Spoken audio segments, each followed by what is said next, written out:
ओम सभी को नमस्ते। मंत्रोच्चारण। ओम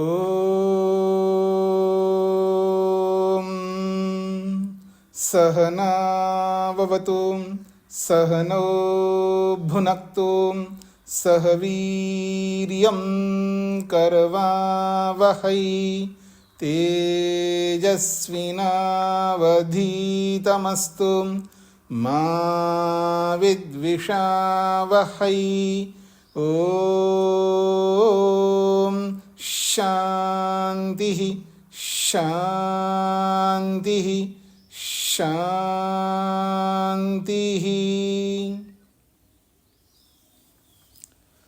शतपथ ब्राह्मण की कक्षा संख्या 71 है। 7वें अध्याय का दूसरा ब्राह्मण चल रहा है। इसके 20 खंड हमने पूरे किए हैं।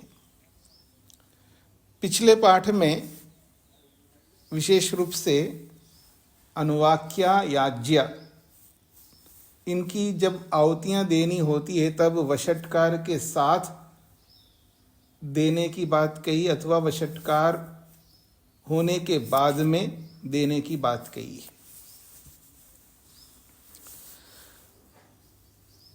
आगे बढ़ते हैं। 21वां खंड है। पृष्ठ संख्या आप 263 देख सकते हैं।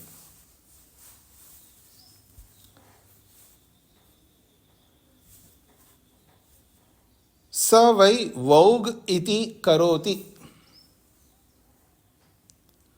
स वै वौग इति करोति। यहाँ पर बोला जा रहा है वो जो अध्वर्यु है वो वौग ऐसा बोलता है। वाणी के लिए यहाँ पर वौग शब्द का प्रयोग हो रहा है। तो स वै वौग इति करोति, वह अध्वर्यु वौग ऐसा बोलता है। तो ये वौग क्या है उसके लिए कहा जा रहा है वाग वै वषट्कारः। ये जो वाणी है यही वषट्कार है। वाग रेतः, और वाणी को ही यहाँ पर रेतः वीर्य कहा है। वीर्य शब्द के अनेक अर्थ होते हैं। यहाँ आप सामर्थ्य को ले सकते हैं,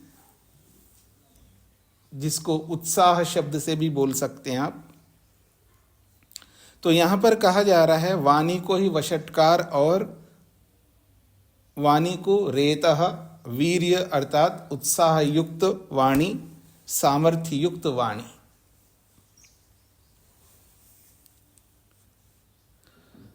रेत एव एतत् सिंचति। जब वो वाणी बोलता है तो अपने रेत को, अपने वीर्य को, अपने सामर्थ्य को ही सिंचन करता है।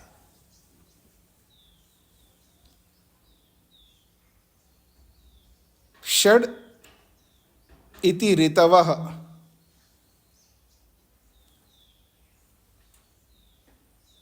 षड् इति ऋतवः। षड् इति ऋतवो वै षट्। कहते हैं वषट्कार में जो षट शब्द आया है उस षट को लेकर के बोला जा रहा है। षड् इति, जो वषट्कार में जो षट शब्द आया है वो क्या है? तो कहते हैं ऋतवो वै षट्। ये जो षट है ये वास्तव में ऋतुएं हैं। तद ऋतुषु एव एतद् रेता सिच्यते। वह एक प्रकार से इस वषट्कार के माध्यम से ऋतुओं में ही वो रेत को यानी सामर्थ्य को सिंचन करता है। दर्शेष्टि और पूर्णमासेष्टि जो 2 याग करता है व्यक्ति, यजमान, ऋत्विकों के माध्यम से, तो दर्शेष्टि पौर्णमासेष्टि जो है हर महीने में 2 बार करना ही करना है। और ऐसे करते जाएंगे तो हर ऋतु में वो उसको करना ही करना है इन सब यागों को। तो एक प्रकार से षट शब्द जो है ऋतुओं को कहता है। और 6 ऋतुएं हैं और इन 6 ऋतुओं में निरंतर ये दर्शेष्टि पौर्णमासेष्टि हर 15 दिन में करता जाता है, एक प्रकार से ऋतुओं को ही सिंचन करता है, अर्थात ऋतुओं का सदुपयोग करता है, इसका ये तात्पर्य लेना है। वेद प्रिया जी। स्वामी जी, पीछे 5 ऋतुएं बताई थी ना? जी जी, 5 प्रयाजों के साथ 5 ऋतुएं, तो अब 6 ऋतुएं बता रहे हैं। हाँ जी, वो प्रसंग के अनुसार वहाँ 5 के साथ जोड़ना है, इसलिए 5 ऋतुएं बताइए, और हेमंत शिशिर को 1 मान करके 5 बना करके बोला है। अब यहाँ 6 संख्या है, तो 6 संख्या को पूरा करना है तो 6 ऋतुएं बोलनी होगी ना। इसमें आपका प्रश्न क्या, मतलब एक जगह 5 बोला, एक जगह 6 बोला जा रहा है, ऐसा क्यों? ये ऐसा प्रश्न है? हाँ जी, हेमंत और शिशिर को प्रयाज तो बड़ी बात है, 5 प्रयाज भी 5 ऋतुओं के हिसाब से बनाए, तो अब वो षट के लिए 6 ऋतुएं बता रहे हैं, तो ये चेंज कर रहे हैं, तो ये कैसे? नहीं, मैं यही आपको बताना चाह रहा हूँ, जहाँ 5 संख्या आ रही है तो 5 संख्या में ऋतुओं के साथ जोड़ना है, तो फिर ऋतुओं को 5 बनाया, एक में 2 को अंतर्निहित करके, क्योंकि वहाँ 5 संख्या को पूरा करना है। अब यहाँ साक्षात 6 शब्द आए, तो 6 ऋतुओं को बोलने में कोई समस्या नहीं आनी चाहिए ना। वहां अलग प्रसंग है, यहाँ अलग प्रसंग है।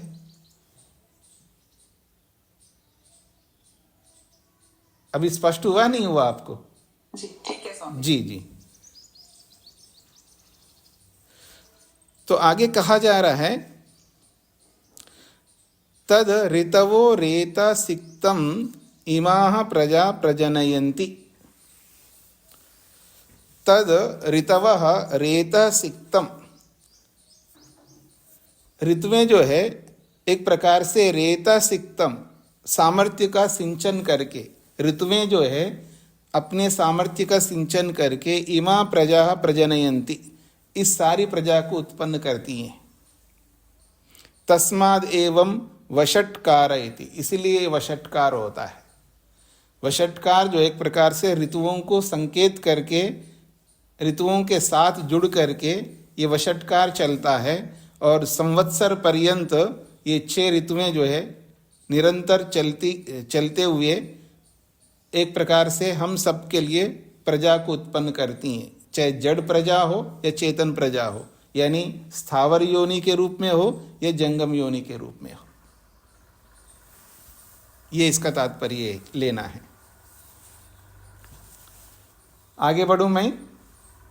अगला खंड, देवाश्च व असुराश्च उभये प्राजापत्याः। ये अनेक बार आ चुका है, लेकिन हर जगह पर विषय अलग अलग है, केवल एक प्रारंभ है। ये जताना चाहते हैं देव और असुर जो है प्रजापति की ही संतानें हैं। तो कहा जा रहा है देवाश्च व असुराश्च उभये प्राजापत्याः, देव और असुर ये दोनों जो है प्रजापति की ही संतानें हैं। प्रजापतेः पितु दायम उपेयु, यहाँ देखिए प्रसंग अलग लेकर के बोला जा रहा है। प्रजापतेः पितु, पिता प्रजापति के ये दोनों संतानें, दायम उपेयु, दाया भाग को ग्रहण किया, क्योंकि संतानें जो है वो दाया भाग को लेती हैं। तो कहते हैं प्रजापतेः पितु, पिता प्रजापति के दायम उपेयु, अपना अपना भाग ग्रहण किया। एतो एव अर्धमासो, उनका दाया भाग क्या है, क्या ग्रहण किया उन्होंने? आप तो पैसा ले सकते, धन या जमीन ले सकते हैं, जो भी आपके पास होती है वस्तुएं, उनमें से वही चीजें लेंगे। लेकिन ये देव और असुर क्या लिया है प्रजापति से? तो कहा एतो अर्धमासो, ये अर्धमास ही उन्होंने दाया भाग के रूप में ग्रहण किया। यह एव आपूर्यते तम देवा उपायन, यह एव आपूर्यते, जो पूर्ण होने वाला पक्ष है, अर्थात शुक्ल पक्ष, जो शुक्ल पक्ष है अर्धमास का, तम देवा उपायन, उस शुक्ल पक्ष को देवों ने प्राप्त किया। उपायन प्राप्त किया। यो अपक्षीयते तम असुराः, और जो कृष्ण पक्ष है जिसमें चंद्रमा क्षीण होता है उसको असुरों ने उपायन ग्रहण किया। जिसमें चंद्रमा जो है पूर्ण होता है उस शुक्ल पक्ष को देवों ने प्राप्त किया है, जिसमें चंद्रमा जो है क्षीण होता है उसको असुरों ने प्राप्त किया है।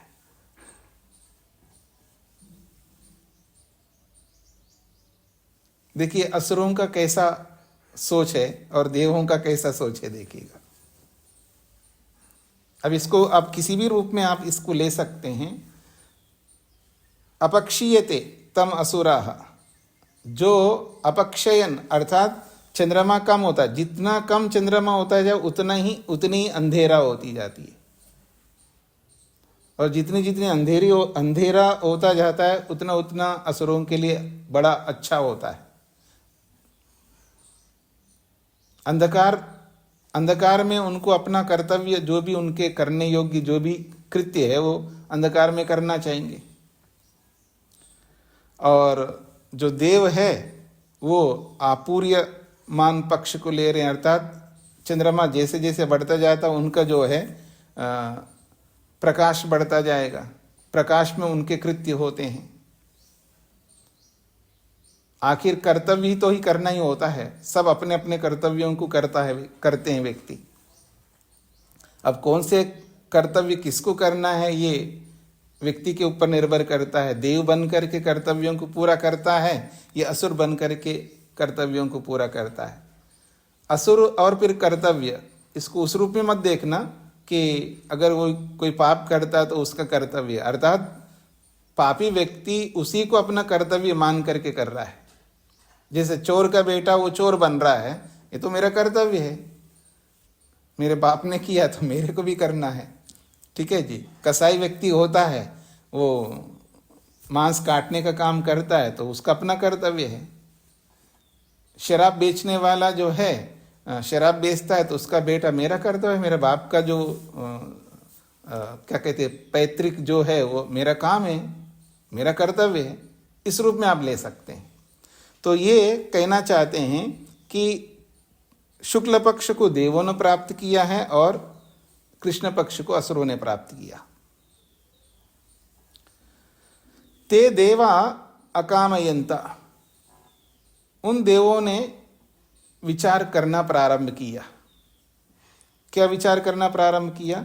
कथम नु इमम अपि संवृंजीमहि। देखिए भूख व्यक्ति की बढ़ती है, कम नहीं होती है। देवों ने सोचा कि कथम नु इमम अपि, ये जो कृष्ण पक्ष है इस कृष्ण पक्ष को भी कथम संवृंजीमहि, हम इसको भी प्राप्त कर ले, उनसे छीन करके हम ही ले लें ये कृष्ण पक्ष को ही। यो अयम असुरानाम इति, जो कि असुरों को जो दाया भाग मिला है उसको भी हमें कैसे मिले, कैसे हम इसको प्राप्त करें, ऐसा देवों ने विचार किया। आप इसको दूसरे अर्थ में मत लीजिएगा, ऐसा क्यों लेना चाहते हैं देव, फिर वो भी अंधेरे में कुछ गलत पाप कर्म कर सके इसलिए। क्योंकि मैंने उस अर्थ को प्रस्तुत किया ना असुरों का, अब उसको लेंगे तो फिर वो भी ऐसा ही करने लगे, ऐसा नहीं सोचना है। उसका सदुपयोग करना चाहेंगे ना देव लोग, कृष्ण पक्ष को भी सदुपयोग करना चाहेंगे। जो कि असुर जो है दुरुपयोग करते हैं तो उनसे लेकर के हम उसका सदुपयोग करें।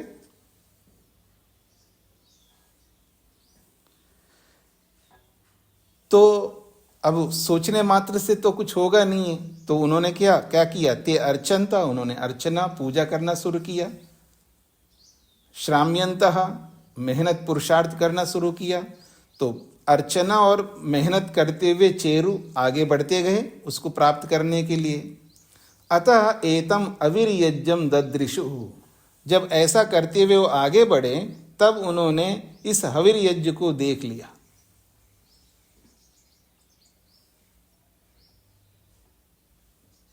हाँ जी, पीछे हविर यज्ञ को लेकर के हमने लंबी चर्चा की है ना। हविर यज्ञ जिसमें मुख्य हवि क्या है जी? घृत, नीचे भी घृत, ऊपर भी घृत, बीच में पुरोडाश, उसको अवीर्यज्ञ कहते हैं। तो उन्होंने इस अवीर्यज्ञ को देखा है। यद दश पूर्णमासो, जो कि दर्श और पूर्णमास के नाम से वो किया जाता है। ताभ्याम अयजंता, फिर दर्श और पूर्णमास रूपी अवीर्यज्ञ से उन्होंने, देवों ने अयजंता, उन्होंने यज्ञ करना प्रारंभ किया। ताभ्याम इष्ट्वा एतम अपि समवृंजता, उस दर्श और पूर्णमास याग को करके उन्होंने एतम अपि समवृंजता, उस कृष्ण पक्ष को भी अपना लिया है। इसलिए देवलोग जो है दर्शेष्टि पूर्णमासेष्टि दोनों करते हैं। अब इसका तात्पर्य। आगे बढ़ रहा हूं जी मैं। शत्रुंजय जी, उन्होंने कृष्ण पक्ष को अपना लिया, इससे क्या तात्पर्य निकाला? उन्होंने आकाश को भी अपना लिया, अंधकार को भी अपना लिया, कैसे इसका तात्पर्य निकाला? अंधकार, कृष्ण पक्ष को अंधकार के रूप में देखने में कोई आपत्ति नहीं है, पर दोनों का सदुपयोग कर लिया अपना करके, क्योंकि अर्धमास तो अधूरा है ना, पूर्ण तो पूर्णमास है, और पूर्णमास को अब पूर्ण यानी अर्धमास एक पक्ष हो गया, अर्धमास दूसरा पक्ष हो गया, और दोनों पक्ष अपने पास आ गए तो पूरा मास आ गया, पूरा मास आ गया तो पूरा संवत्सर आ गया, तो पूरा काल उन्हीं के पास रह जाएगा, फिर वही लोग उस पूरे काल का सदुपयोग करेंगे। इस रूप में लेना है जी। इसी को आगे स्पष्ट कर रहे हैं। अगला खंड है 24वां। या एषो असुराणाम आसीत, या एषो असुराणाम आसीत, जो ये एक पक्ष असुरों का था। यदा वा एता उभौ परिप्लवेते, यदा वै एतौ उभौ परिप्लवेते, जब एतौ उभौ, ये दोनों पक्ष, परिप्लवेते, पूर्ण होते हैं, अर्थात दोनों जुड़ करके, परिप्लवेते का मतलब है पूर्ण होना, क्रियापद। यदा वै एतौ उभौ परिप्लवेते, जब ये दोनों पक्ष पूर्ण होते हैं, अथ मासो भवति, तभी मास हो जाता है। अगर एक के पास एक भाग है और दूसरे के पास दूसरा भाग है तो अधूरे अधूरे होंगे। इसलिए देवों ने क्या किया है, वो भी भाग अपना पास ले लिया है, तब जाकर के दोनों को पूर्ण करके एक मास बना लिया। तो यदा वै एतौ उभौ परिप्लवेते, जब ये दोनों मिलकर के पूर्ण होते हैं, अथ मासो भवति, तब मास बन जाता है। मासशः संवत्सर, और एक एक मास, मासशः एक एक मास मिलाओ तो संवत्सर, संवत्सर बन जाता है। सर्वं वै संवत्सर, सर्वं वै संवत्सर, सर्वमेव तद्देव। सर्वं वै संवत्सर, संवत्सर तो संपूर्ण होता है, और सर्वमेव तद्देव, और वो सारा संपूर्ण संवत्सर जो है देवों के पास चला गया। तो असुराणाम समवृंजता, और ये कैसे हुआ है, असुरों से ही प्राप्त किया है। असुराणाम समवृंजता, तत्सर्वमेव असुराणाम समवृंजता, उस संपूर्णता को असुरों से ही उन्होंने, देवों ने प्राप्त किया। सर्वस्मात् सपत्नान असुरान निरभंजन, सर्वस्मात् सपत्नान असुरान निरभंजन, सर्वस्मात् उस संपूर्ण को लेकर के ही सपत्न रूपी जो असुर है उनको उन्होंने निरभंजन, उनको भगाया है, उनको खदेड़ा है। सर्वं वा एव एषा एतत् सपत्नान संवृंक्ते, इस प्रकार करके सर्वं वा एव एषा, इस संपूर्ण संवत्सर को, संपूर्ण काल को ही, सपत्नानाम, सपत्नानाम जो शत्रु वर्ग जो असुर है, उन सपत्नों के संपूर्णता को उन्होंने संवृक्ते, ग्रहण कर लिया।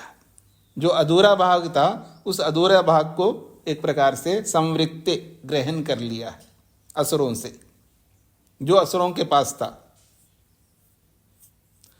ऐसा करके सर्वस्मात् सपत्ना निरभजति, इसलिए उस सब में से सपत्न रूपी जो शत्रु है असुर, उनको निर्भजति, उनको हटा देता है।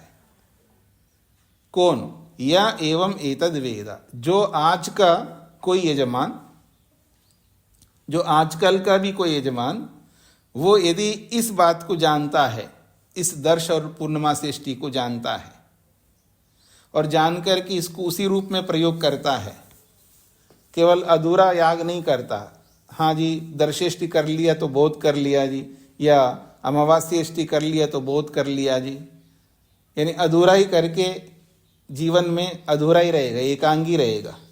तो सर्वस्मात् सपत्ना निर्भजति, वो भी अपने सारे शत्रुओं को भगा सकता है। यह एवं एतद वेदा, जो इस दर्श पूर्णमासेष्टि याग को, इस विधि को अच्छी तरह जान लेता है, ये इसका तात्पर्य है। हाँ जी, यानी कोई भी कार्य अधूरा नहीं करना चाहिए। जैसे आजकल कोई अग्निहोत्र करता है तो एक समय कर लेता है, तो अपने आप को धन्य मानता है जी, मैं तो अग्निहोत्र करता हूँ जी, मैं एक समय तो जरूर करता हूँ जी। कोई कहता जी मैं 15 दिन में एक बार करता हूँ, कोई एक सप्ताह में एक बार करता हूँ। मैं तो बिना तिलक लगाए, बिना प्रणाम किए भगवान को बाहर नहीं निकलता हूँ घर से। मतलब थोड़ा बहुत करके वो अपने आप को अच्छा मान करके चलता है व्यक्ति। वो थोड़ा बहुत नहीं करना है, पूर्ण करना है जो भी करना है। किसी भी विषय में, केवल एक विषय नहीं, यहाँ पर किसी भी विषय में जो अपने कर्तव्य कर्म हैं, जब करना ही है तो उसको थोड़ा बहुत नहीं करना है, उसको पूरा अच्छी तरह कर लेना है, तभी पूर्णता आएगी। ऐसा हम इसका भाव ले सकते। आगे बढ़ रहा हूं मैं, 25वां खंड।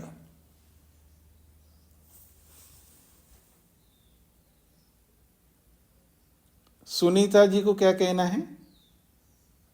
आचार्य जी प्रणाम। जी आचार्य जी, मुझे गैप जी के बारे में ही थोड़ा सा जानकारी चाहिए था। जब हम किसी का डेथ हो जाता है, कोई स्वर्गवास हो जाता है, तो हम उसके लिए हवन करते हैं, 13 दिन तक करते हैं। तो जहां उसकी मृत्यु हुई है, जैसे समझ लीजिए आगरा में मृत्यु हुई है और मैं फिरोजाबाद में हूँ, तो क्या मैं उसके लिए हवन फिरोजाबाद में कर सकती हूँ? तो उसको हवन लगेगा? वो हवन लगेगा का अभिप्राय मतलब जो आपने कर्म किया उस कर्म का फल उनको मिलेगा, ये पूछना चाहते हैं? जी, मैं उनके नाम से कर रही हूँ, तो क्या वो हवन उनको लगेगा? नहीं, मैं वही पूछना, हवन उनको लगने का अभिप्राय एक होता है कि उस हवन रूपी कर्म का फल उनको मिलेगा, ये आप पूछना चाहते हैं? उनको, जिनका देहांत हुआ। हाँ जी, तो ऐसा कैसे मिलेगा जी? कर्म तो आप करो और उसका फल जिनकी मृत्यु है उनको कैसे मिलेगा?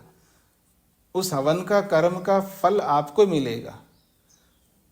तो एक बात, जैसे 13 दिन तक जो करते हैं, तो फिर उसका क्या अभिप्राय हुआ? नहीं, पहली बात हमको ये समझना है कि जो 13 दिन तक हवन करते हैं या जितने दिन तक भी हवन करते हैं, ये इसलिए नहीं करते हैं कि जो जिनकी मृत्यु हो गई है उस करने का जो भी होता है वो सब उनको मिलेगा, उसका फल उनको मिलेगा, अथवा उस हवन में हम जो भी दान किया है, पुण्य किया है, उस पुण्य उनको मिलेगा, ऐसा इसका अभिप्राय नहीं होता है। इसके कई अभिप्राय हम ले सकते हैं। वैसे तो शास्त्र की दृष्टि से ऐसा करने का कहीं कोई विधान नहीं है। स्वामी दयानंद सरस्वती जी ने यहाँ तक किया है, मृत्यु हो गई है और उनको वहाँ बाहर जहाँ कहीं पर भी जला करके आते हैं, घर की शुद्धि के लिए हवन कर लो तो हो गया, बस उसके आगे और कोई क्रिया बचती नहीं है। फिर भी कोई व्यक्ति अगर 10 दिन 15 दिन जितने भी दिन करता है तो एक प्रकार से उस घर का जो माहौल है, कई लोग थोड़ा दुखी रहते हैं, अशांत रहते हैं, थोड़ा जिनकी भी मृत्यु उनके प्रति उनको लेकर के एक अलग माहौल सा बना रहता है। तो एक अच्छा हवन कर्म करके और आत्मा के बारे में सुन करके थोड़ा सा उस दुख को कम कर सकते हैं। इसके लिए अगर आजकल लोग चलाते हैं तो चल सकता है, ऐसा कर सकते हैं। वो दुख को कम करने के लिए, आत्मा के वास्तविक स्वरूप को समझने के लिए, दुखी नहीं होना चाहिए। मरना तो सभी को है, मृत्यु तो सभी को होगी, हाँ, तो आगे बढ़ना चाहिए। जो हो गया हो गया, जब तक हमारे साथ था या थे तो वो अब साथ नहीं रहेंगे, अब हम आगे अकेले को चलना है। इस रूप में अगर वो हवन करके ऐसा माहौल बदलने के लिए 10 दिन, 15 दिन या 12 दिन, 13 दिन करते हैं तो ठीक बात है, कर सकते हैं। बाकी उसको करके कोई ये समझते हैं कि ये उनको मिलेगा, ऐसा कभी नहीं मिल सकता है। जो कर्म करता है उसी को मिलेगा जी, उसका फल तो उसी को मिलेगा जी। जी धन्यवाद। और रही बात मृत्यु कहीं हुई है और हवन कहीं करना है, वो कर सकते। हवन उनके नाम से करो, अपने नाम से करो, किसी के भी नाम से, उत्तम पवित्र कर्म तो कहीं भी कर सकते हैं जी। पर उन सभी कर्मों का जो भी करने वाले हैं उन्हीं को उसका फल मिलेगा जी। शत्रुंजय जी। स्वामी जी, अगर मरने से पूर्व नियुक्त करके गए हैं कि मेरी मृत्यु के बाद ये कर लेना, इतना कर लेना, उस स्थिति में क्या बनेगा? हाँ, नियुक्त करके किया है, इसका मतलब है ये कर लेना है। तो जो अधूरे रह गए कर्म और आप उसको पूरा कर लेना तो आपको मिलेगा फल, करने वाले को।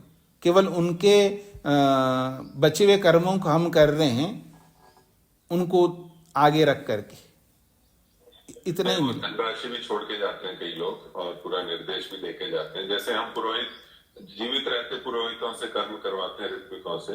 जी जी जी। इसकी से मैं पूछ रहा हूँ, क्या मृत्यु के बाद भी वो संभावना बनती है या नहीं बनती? मृत्यु के बाद वो संभावना, देखिए, मृत्यु के बाद तो नहीं बनेगी।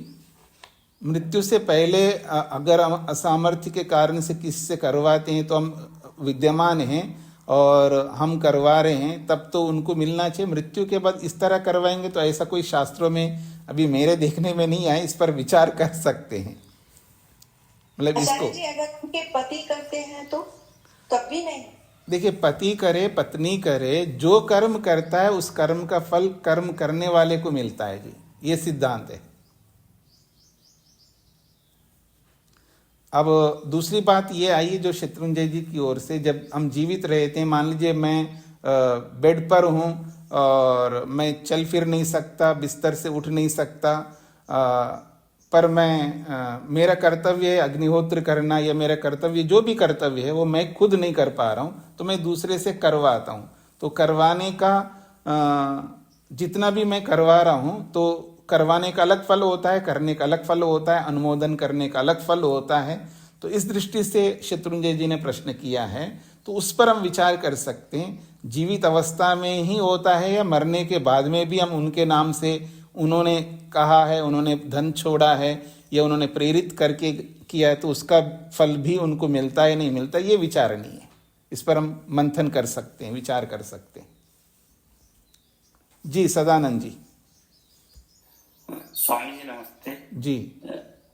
ये तो शास्त्र में वैसे आता है कि स्वयं कर्म करोत्यात्मा स्वयं तत्फलमश्नुते स्वयं रमति संसारे स्वयं तस्मात् विमुच्यते।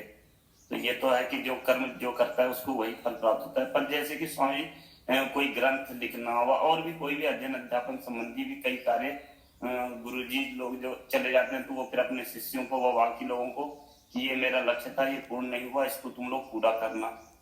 तो उसको तो पूरा करने में मतलब उनका भी उपयोग मतलब माना जा सकता है। नहीं, प्रश्न तो वही, अंततोगत तो वही आया है। बस इसी पर मैं इदम इत्थम एकदम नहीं होता ये भी नहीं कह सकूंगा और होता ये भी नहीं कह सकूंगा, क्योंकि ऐसा कोई मेरे पास प्रमाण नहीं है कि जो जिनकी मृत्यु हो गई है और वो मृत्यु से पहले कुछ कह करके गए और उनके कार्यों को आज हम पूरा कर रहे हैं उनके जाने के बाद, क्या उसका फल किसी न किसी अंश में उनको मिलता है या नहीं मिलता, ये प्रश्न है। तो इस पर मंथन करेंगे जी, क्योंकि इस तरह का कोई अभी मेरे सामने प्रमाण अभी मेरे को याद भी नहीं है, ऐसा सुनने में नहीं आया, पढ़ने में भी नहीं आया। इस पर विचार करेंगे जी। जी हाँ जी, मैं आगे बढ़ता हूँ जी। 25वां खंड है जी, स यो देवानाम आसीत, वह जो देवों का भाग था दाया भाग के रूप में, स यवा, उसको यवा नाम से बोला जाता है।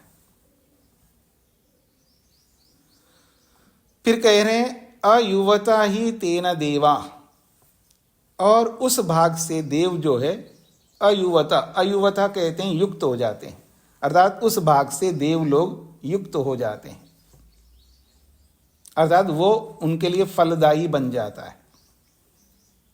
यो असुरानाम सो अयवा, और जो असुरों का जो भाग था उसका नाम है अयवा।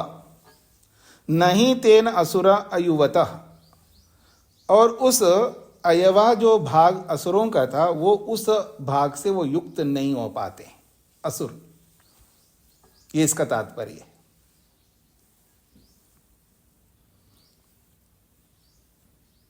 अब इसका एक तात्पर्य हम ले सकते हैं, जो देवों का भाग था वो तो उससे युक्त होते ही होते हैं देव, और उसका सदुपयोग करते हैं, उसका लाभ लेते हैं। लेकिन जो असुरों का जो भाग था वो भाग उनसे युक्त नहीं होता, अर्थात वो उसका सदुपयोग नहीं करते, इसलिए देवों ने उस भाग को भी अपने लिए ले लिया, ऐसा इसको आप समझ सकते हैं। तो यहाँ देवों का जो भाग है उसको यवा शब्द से बोला है, वो यवा नाम, उसका नाम यवा दिया है, उस दाया भाग का नाम यवा है। और जो असुरों का जो दाया भाग का जो अंश है उसको अयवा नाम दिया है, केवल नाम रखा है उसका ऐसा। तो देव लोग अपने यवा नामक भाग से युक्त हो जाते हैं, और असुर जो है अपने अयवा भाग से युक्त नहीं हो पाते हैं, इसलिए उनको देवों ने ग्रहण किया है, उसको ऐसा कह सकते हैं आप। आगे बढ़ रहा हूं मैं।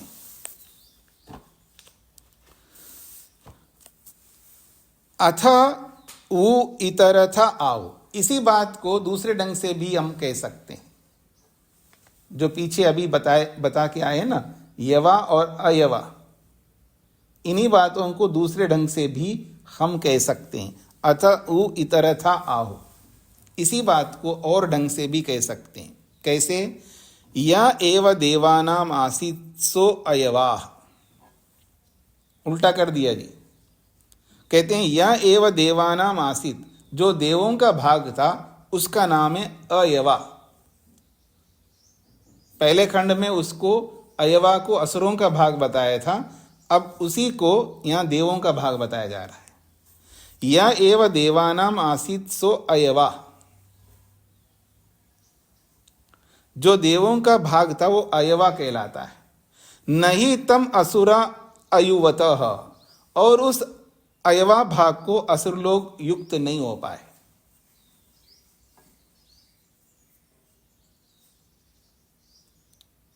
जो देवों का भाग था उसका नाम अयवा है, और उस अयवा भाग से असुर युक्त नहीं हो पाए। अगली बात, यो असुरानाम सा यवा, और जो असुरों का जो भाग था उसका नाम है यवा।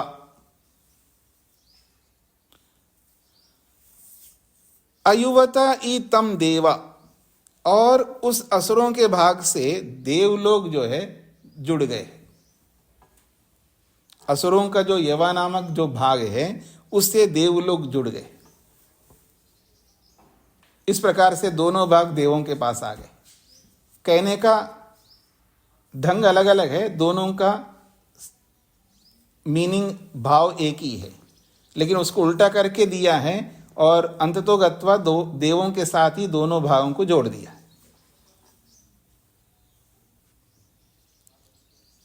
अब कुछ शब्दों को लेकर के आगे बोला जा रहा है। शब्दम आह, शब्दम आह, जो दिन है उसको शब्दम शब्द से बोला है। आह शब्दम, आह कहते दिन को, और उस दिन को शब्दम शब्द से बोला है। सकार आधा बकार और फिर द, शब्दम। सगरा रात्रि, और रात्रि का नाम है सगरा, सगरा रात्रि को कहते हैं और दिन को शब्दम कहते हैं।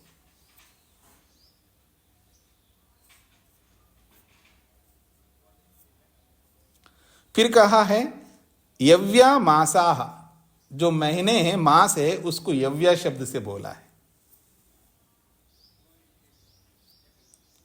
सुमेका संवत्सरा, और संवत्सर को सुमेका शब्द से बोला है। ये एक प्रकार से इनको पर्यायवाची शब्द समझ सकते हैं आप।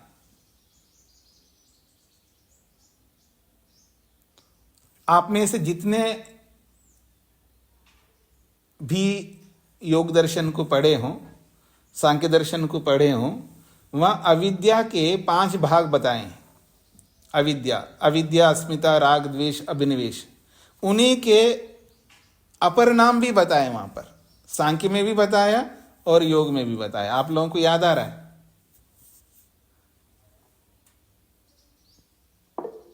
हाँ जी, सदानंद जी।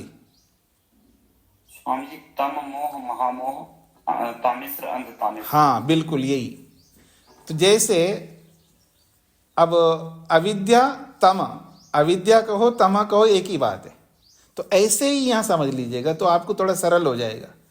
कई बार शब्दों में उलझ जाता है व्यक्ति, उलझने की कोई आवश्यकता नहीं है। बस केवल नाम जो होता है ना, व्यवहार के लिए होता है, बस इतना समझ लीजिएगा। नाम उस वस्तु के व्यवहार के लिए होता है। नाम ना हो तो उस वस्तु का व्यवहार उचित रूप से हम नहीं कर पाएंगे, हम दुखी हो जाएंगे, परेशान हो जाएंगे। तो नाम जो रखे जाते हैं वो व्यवहार के लिए होते हैं। कई जगह पर नाम जो है बिल्कुल रूढ़ी होते हैं। किसी किसी जगह यौगिक होते हैं, किसी किसी जगह पर वो योग रूढ़ होते हैं। अधिकांश जो है नाम है वो रूढ़ी होते हैं। तो यहाँ आह जो शब्द है वो दिन के लिए होता है। ये प्रचलित शब्द है आह। आहन से आह बनता है, आहन। और रात्रि तो आप जानते ही हैं। तो इसी दिन को, आह को शब्दम शब्द से बोला है, बस इतनी सी बात है। ऐसे ही रात्रि तो आप सब जानते हैं, उसी रात्रि को सगरा शब्द से बोला है। फिर मासाह, मास शब्द तो आप सब जानते हैं, उसको यव्या शब्द से बोला है। और संवत्सर सभी आप जानते हैं, उसी संवत्सर को सुमेका बोला है। बस इतनी सी बात है। ये संज्ञावाची शब्द हो गए हैं। यानी दिन कहो, शब्दम कहो, रात्रि कहो, सगरा कहो, मास कहो, यव्य कहो, संवत्सर कहो, सुमेक कहो, ये एक ही बात है। सुमेक में शाब्दिक दृष्टि से बताया जा रहा है, व्याकरण की दृष्टि से, स्वेको वै नाम एतत् सुमेकः। ये जो सुमेका जो शब्द है वास्तव में ये सु एका, सु और एका को जोड़ा है, सु और एका, और उसमें बीच में जो है मकार अतिरिक्त जोड़ दिया इन्होंने। तो सु एका एवा, सु एका वै नाम एतद् यत् सुमेका। ये जो सु एका है इसी को सुमेका बोलते हैं। सु एका, इसी को सुमेका बोलते हैं। ये व्याकरण की दृष्टि से बोला गया है। तो बीच में मकार जो है जोड़ दिया इन्होंने। वास्तव में सु एका है वो, और उस सु एका के बीच में मकार को जोड़ दिया तो सुमेका बन गया, ये कहना चाह रहे हैं। अब अंत में अंतिम पंक्ति को समझने का प्रयत्न करिएगा। यवा चाही वा अयवा, यवा चाही वा अयवा। और एक बात यहां पर कहना चाह रहे हैं कि अयवा, अयवा ही यवा है। जो अयवा शब्द है वो अयवा ही यवा है। वास्तव में जो अयवा है ना, ये यवा से ही तो बनता है अयवा। बिना यवा के अयवा कहां से लाओगे? बिना विद्या के अविद्या कहां से लाओगे? विद्या से ही अविद्या शब्द उत्पन्न होता है। ऐसे ही यवा से अयवा शब्द उत्पन्न होता है। तो ये कहना चाह रहे हैं अयवा ही यवा। ये जो अयवा है वास्तव में यवा है, ये कहना चाह रहे हैं यहां पर।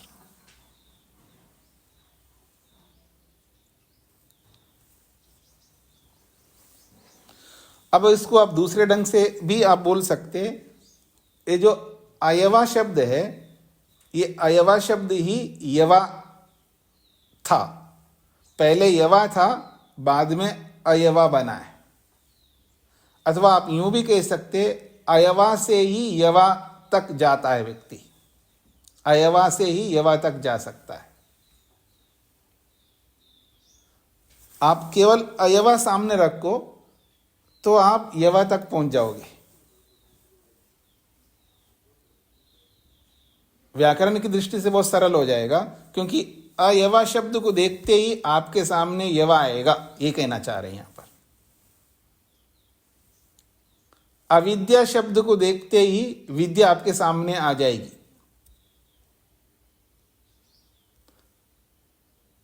या मैं ये भी बोल सकता हूं, झूठ को देख करके सत्य सामने आ जाएगा। ये कहने का एक ढंग है भाषा विज्ञान में। तो यहां पर कहा जा रहा है अयवा ही यवा, यवा इति इव अथा येन एतेषां होता भवति। अगला वाक्य देखिएगा, यवा इव, यवा इति इव, यवा इति इव, मानो ये यवा ही यवासा ही है। ये जो अयवा है ये यवासा ही है, अर्थात यवा अयवा ही यवासा ही है। सा का मतलब है समान। ये जो अयवा है ये यवा समान है, ये इसका तात्पर्य है। यवा इति इवा, यवा इति इवा, इव शब्द जो है समान को बोलता है।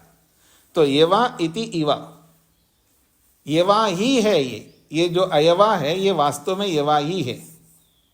ये न एतेषां होता भवति, इसी यवा के माध्यम से ही वो व्यक्ति होता बन जाता है। यवा जो है देव प्राप्त करते हैं जी, और देवों को अपना करके ही कोई होता बन जाएगा, ऋत्विक बनेगा, इसका तात्पर्य। यवा जो शब्द है वो किसको मिला है? देवों को मिला है। यह देवों को जो भाग मिला है वो उसको यवा बोला है। और वो जो भाग यवा वाला जो भाग है वो देवों के पास है, तो उस देवों के पास जो यवा है उसके माध्यम से ही तो ये ऋत्विक होता बन जाता है। देव है तो होता है, ये यूं कहिए देव है तो ऋत्विक है।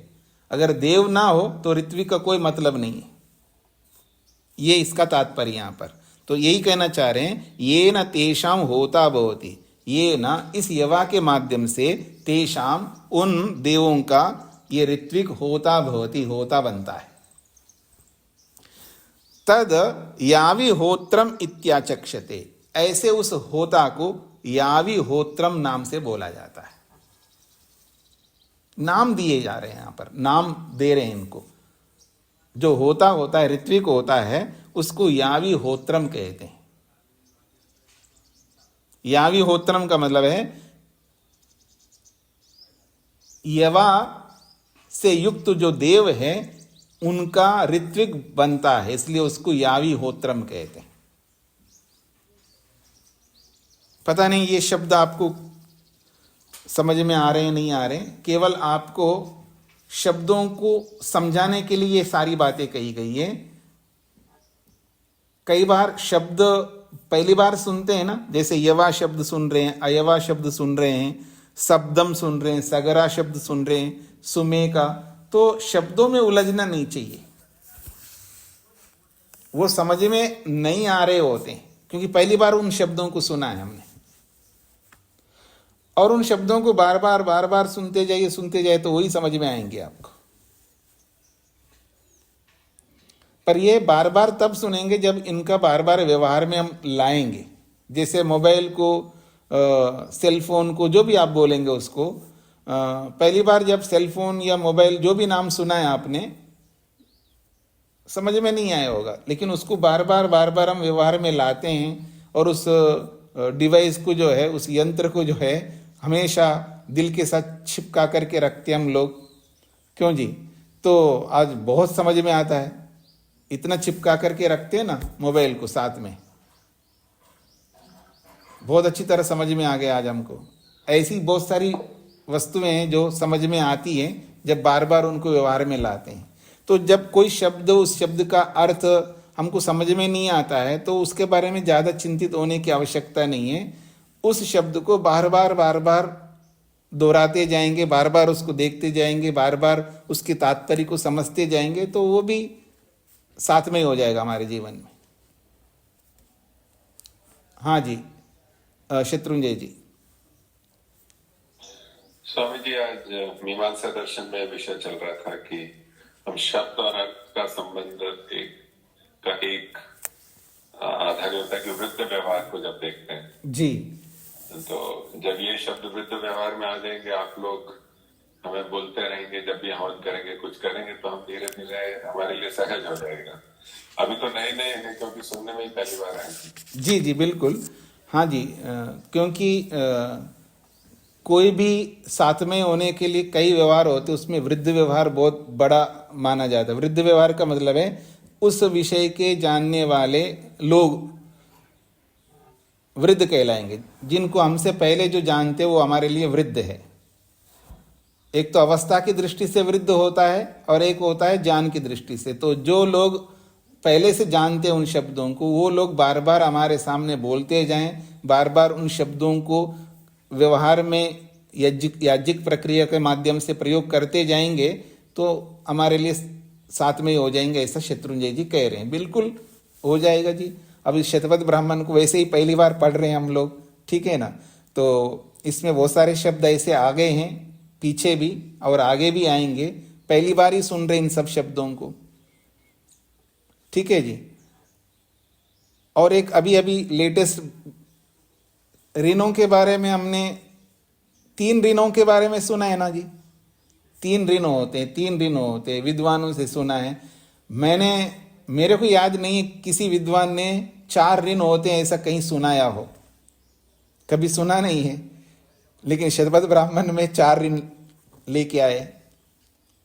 तो ऐसे बहुत सारे शब्द हैं जो हम पहली बार सुनेंगे, लेकिन हाँ इनको बार बार सुनते रहेंगे, बोलते रहेंगे तो निश्चित रूप से ये भी हमारे लिए साथ में हो जाएंगे, हमारे जबान पर आ जाएंगे। ये भी जो पीछे के पाठ हो जाते हैं, फिर हम आगे बढ़ते हैं तो पीछे के भी बहुत सारे शब्द बार बार आते हैं ना, तो वहाँ मैं जरूर संकेत करता हूँ आपके सामने। आप ध्यान दे रहे हैं तो आपको समझ में आएगा। पीछे आया था ऐसा ही बोल करके थोड़ा सा उसका बोल करके मैं आगे बढ़ता हूँ। तो वो इसलिए मैं उसको बोलता हूँ ताकि हमारे सामने वो रहे कि हाँ ये हम पढ़ चुके हैं, ये आ चुका है।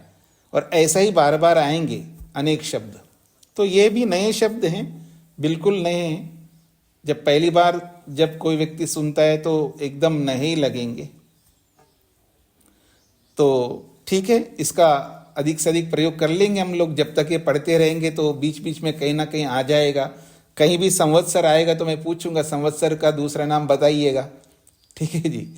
कहीं पर भी दिन आएगा, आह शब्द आएगा, अहन शब्द आएगा, हाँ जी अहन का दूसरा पर्यायवाची कौन है तो आपको बोलना है, ठीक है जी। तो ऐसे ही मास महीना, तो मासह शब्द आएगा तो मैं आप लोगों से पूछूंगा कि मासा का अपर नाम क्या है जी, तो आप बोलिएगा, तो याद रखिएगा इनको। तो शब्दम दिन के लिए आ रहा है शब्दम। फिर सगरा रात्रि के लिए सगरा शब्द आया है, और यव्या शब्द आया है मास के लिए, और दूसरा जो है सुमेका ये संवत्सर के लिए है। तो ये 4 शब्द हैं, इन 4 शब्दों को याद अवश्य रखेंगे, यही आशा रखूंगा। हाँ जी पुष्पेंद्र जी। स्वामी जी, ये यावी होत्रम से होता लेंगे या ये दर्श पौर्णमास की संज्ञा भी यावी होत्रम हो जाएगी इसके आधार पर? ये थोड़ा सा स्पष्ट नहीं।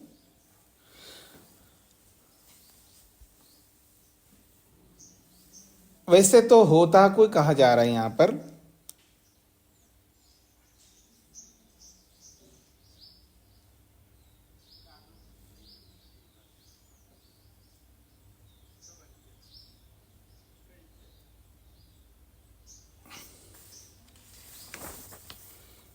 फिर भी मैं एक बार और देख लेता हूँ जी।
होता कोई कहा जा रहा है जी,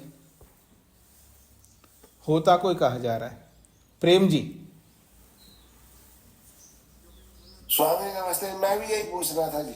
अच्छा जी, ठीक है जी। ये वैसे ये ब्राह्मण पूरा हो गया, और किसी कोई बात पूछनी हो तो पूछ सकते हैं, क्योंकि तृतीय ब्राह्मण जो है फिर कल ही प्रारंभ करेंगे। आपके पास कुछ मिनट हैं, आप में से किसी कुछ पूछना हो तो पूछ सकते हैं।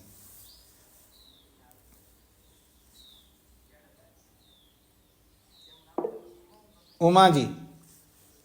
नमस्ते स्वामी जी। जी ये जैसे आसुरी और दैवी दो संतानें बताई प्रजापति की, तो उसे हम पर्यावरण से भी तो जोड़ के ले सकते हैं।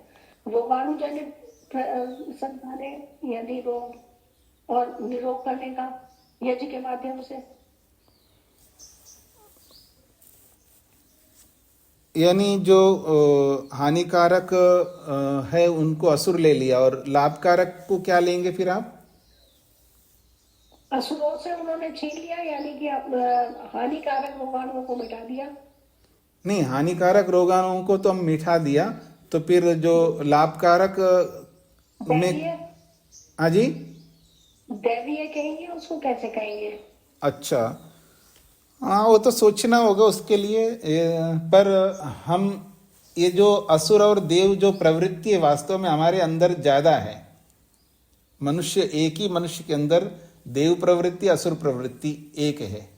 और बाहर भी होता है असुर, जो दुष्ट लोग होते हैं, शत्रु लोग होते हैं, जो हमें पसंद नहीं करते हैं, अथवा हमारे अच्छे कार्यों को जो नहीं करने देना चाहते हैं, उनको भी हम असुर कहते हैं। और ये भी आप लेना चाहे ले सकते हैं, प्रसंग को देखना होगा किस प्रसंग में ऐसा लेने पर वो उचित रहेगा नहीं रहेगा देखना होगा। वैसे पीछे आया भी था, जो असुर प्रवृत्ति है, जो राक्षस है जिनको नष्ट करना होता है, तो वहाँ दर्भ के प्रसंग में भी आया था कि दर्भ बिछाइए ताकि पाँव जो है जमीन के अंदर ना रख के, पात्र जमीन के साथ टच ना करें, क्योंकि वहाँ असुर होते हैं। तो बोला जरूर है जी, ले सकते हैं आप। स्वामी जी एक चीज और पूछनी जी थी।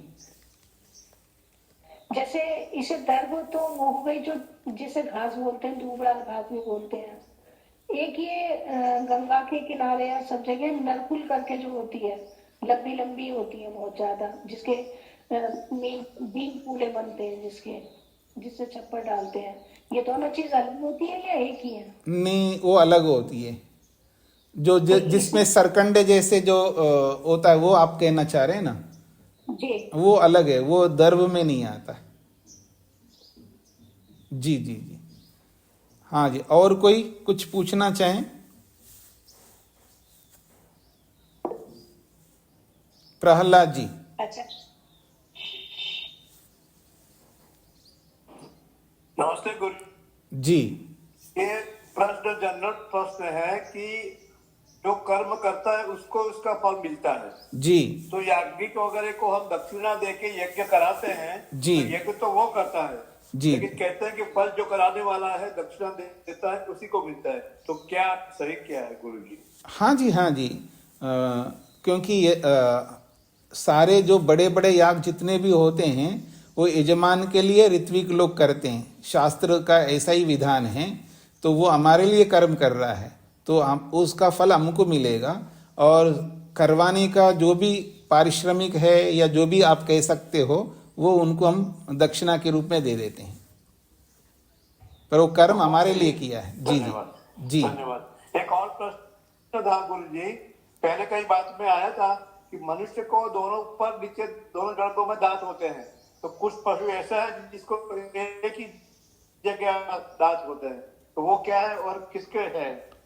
थोड़ा बीच में कट गया है, फिर दोबारा बोलिए। आपका पशु है उसको दोनों पंक्तियों में दांत है, ऊपर भी और नीचे भी, और कुछ पशुओं में ऊपर है या नीचे है, तो वो क्या है? अभी आप में से बहुत लोग बताएंगे कौन से पशु हैं जी जिनके एक ही और दांत होते हैं? बता दें। हाँ, ये आप में से कोई किसान हो, फार्मर, बताएं। हाँ, उमा जी बता रही हैं। स्वामी जी, जो घास खाने वाले पशु हैं उनके एक ही तरफ होते हैं, नीचे होते हैं। नीचे होते, जैसे गाय है, भैंस है। जी, जी, वो गाली करने वाले जो होते हैं, और जो मांसाहारी है उनके दोनों तरफ होते हैं। ठीक बात कही है। प्रहलाद जी समझ में आ गए जी? हाँ, ये तो बात समझ में आ गया कि जो घास खाते हैं उसको एक ही तरफ है, नीचे होते हैं, जो वो करते हैं, चबाते हैं। लेकिन दूसरा बात होता है, जो मांसाहारी है उसको दोनों बाजू है, तो पुरुष मनुष्य तो मांसाहारी है नहीं। हाँ, नहीं, वो एक अलग विषय है, वो एक अलग विषय है। हम मांसाहारी, ये कोई नियम नहीं बताया जा रहा है। मतलब उमा जी जो जितना वो उनको जानकारी उसके हिसाब से बताया कि गाय भैंस आदि जो है उनके नीचे दांत होते हैं और शेर आदि के दोनों तरफ होते हैं। बस इतना समझ लीजिएगा। ठीक है, धन्यवाद धन्यवाद, बहुत बहुत खूब। अब फिर भी और समझेंगे। हाँ जी, शत्रुंजय जी।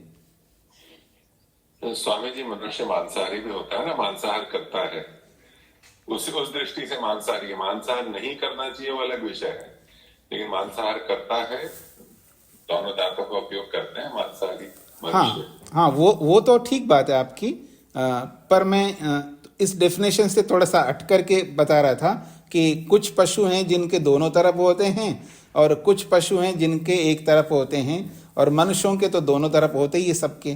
पर ये इसके साथ मांसाहार और शाकाहार के साथ जोड़ करके बोलेंगे तो फिर अलग विवाद उत्पन्न हो जाएगा। इस दृष्टि से मैंने उसको हटाया। हाँ, ये अलग बात है, मनुष्य दोनों खाता है जी। हाँ, सुनीता जी को क्या कहना है? आचार्य जी, मेरा इससे हट के प्रश्न है जी। आचार्य जी, मैं जानना चाह रही थी, जैसे किसी की मृत्यु होती है तो क्या वो आत्मा कुछ टाइम प्रभु की व्यवस्था में रहती है या सीधा शरीर में चली जाती है?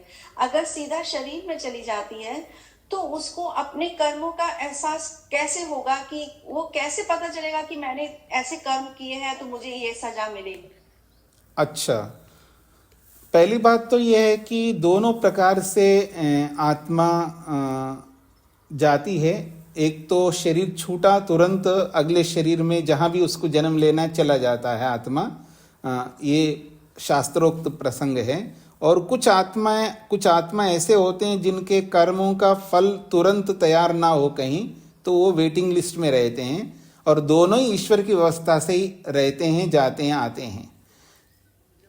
एक बात। दूसरी बात, जो आपका दूसरा प्रश्न ये है कि मान लीजिए मैं मर गया, अब अगले शरीर में चला गया, मेरे को कैसे पता लगे कि मेरे कर्मों का ये फल है? ये आपका प्रश्न है। तो जाने वाले को उस समय ही नहीं पता लगता, लेकिन आज हमको पता है ना जी। आज हमको पता है कि मैं जिस घर में पैदा हुआ हूँ, मैं तो काला पैदा हुआ हूँ, मेरा भाई जो है गोरा पैदा हुआ है, कोई मेरा बगल में चाचा ताऊ का कोई ऐसा बच्चा है जिसके कान नहीं है, किसी की आंखें नहीं है, किसी कुछ नहीं है। ये अंतर जो आ रहा है, इस अंतर से हमको पता लगता है। अनुमान प्रमाण से हमको बहुत जानकारी मिलती है, एक बात। और शब्द प्रमाण से भी हमें बहुत जानकारी मिलती है। ये जरूरी नहीं है हर जगह हम प्रत्यक्ष करते हैं। हमारा प्रत्यक्ष तो बहुत कम होता है। हमारा जीवन का उद्धार जो है केवल प्रत्यक्ष से होता है ऐसा नहीं है। किसी भी क्षेत्र में सबसे अधिक ज्ञान जो प्राप्त होता है वो शब्द प्रमाण के माध्यम से और अनुमान प्रमाण के माध्यम से, प्रत्यक्ष प्रमाण से बहुत कम होता है। हाँ, ये अवश्य है, प्रत्यक्ष प्रमाण बहुत बलवान होता है। जरूरी नहीं है सब जगह हमें प्रत्यक्ष करने से ही पता लगे। अनुमान से ज्ञान हो रहा है ना। आज हम सब अनुमान प्रमाण से, शब्द प्रमाण से जान रहे हैं, कर्मों का फल भोग रहे हम लोग। सुनीता जी, हमारी उस प्रभु से आमने सामने बात नहीं होती है मरने के बाद? इतनी योग्यता तो जी उसके लिए हमें मेहनत ज़्यादा करना पड़ेगा। प्रभु से आमने सामने बात करने की योग्यता जो है, ऋषि बनना पड़ेगा, मंत्र दृष्टा बनना पड़ेगा, तब तो आमने सामने बात कर सकते हैं। ऐसा हर कोई नहीं कर सकता है ना। उसकी योग्यता है, उस योग्यता को जो भी प्राप्त करेगा वो बात करेगा जी। मेरा एक प्रश्न है, जैसे मेरे ससुर जी थे, उनका डेथ हुआ, मतलब उनका देहांत हुआ, तो वो बहुत ग्रंथ पढ़ते थे, बहुत ज्ञानी थे, तो वो अपनी डायरी में लिख कर गए थे ये चीज कि मैं मतलब उन्होंने जाने से पहले, उनको आभास था क्या था हम नहीं जानते, लेकिन उन्होंने जाने से पहले अपनी मूंछों को साफ करा लिया था। तो जब हमने उनकी डायरी खोल कर पढ़ी थी तो उसमें ये लिखा था कि जब हम प्रभु से बात करते हैं तो हमारी जो मूंछों में जो थूक के द्वारा प्रभु पर ना जाए, इसलिए हमने अपनी मूंछों को साफ किया। तो ये क्या है, मैं आज तक नहीं सोच पाई। आज इसमें सोचने की भी कोई आवश्यकता नहीं जी। ये तो हर कोई व्यक्ति अपने भावों को अभिव्यक्त करने की अपनी शैली होती है। वो जब भावुक होता है तो वो कुछ भी बोल सकता है, कुछ भी लिख सकता है। जब किसी के साथ हम बहुत अधिक इमोशनली जुड़ जाते हैं ना, तो हमको ऐसा प्रतीत होता है कि हम उनसे बात कर रहे हैं, उनके साथ हम बैठते हैं, उनके साथ चर्चा करते हैं, ऐसा हमको प्रतीत होता है। पर जो हमें प्रतीत होता है वो सब कुछ सत्य होता है, प्रामाणिक होता है, ऐसा नहीं मानना चाहिए। इमोशनली बहुत ज़्यादा जब हम जुड़ जाते हैं तो हमको वैसा लगता है, वास्तव में ऐसा होता नहीं है जी। तो समय हो गया जी आप सबका। फिर भी प्रश्न है, जितने लोगों ने हाथ खड़ा किया उतने ही रखना, आगे नए हाथ नहीं खड़ा करना है। हाँ, चंद्र जी को क्या कहना है जी? जैसे बड़े बड़े याग जो होते हैं तो वहाँ देवता क्या सूक्ष्म रूप में रहते हैं? देवता का मतलब कौन से देवता?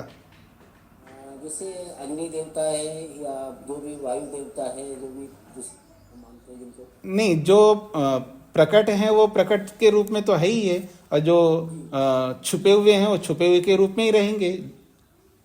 वो अलग से प्रकट का मतलब कोई प्रत्यक्ष होते हैं ऐसा नहीं है ना। तो अग्नि तो सब जगह पहले से ही है, वायु भी सब जगह पहले से ही है, पानी भी सब जगह पहले से ही है।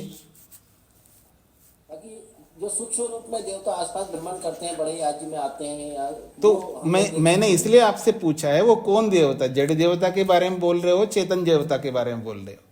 नहीं, हम कहते हैं ना कि जो मुक्त आत्माएं हैं, जो मोक्ष में है, वो जो भ्रमण करती रहती है। हाँ, तो उनका इसके साथ में कोई ऐसा संबंध नहीं है। मुक्त आत्माओं का याग के साथ में कोई संबंध नहीं है जी। कुसुम जी।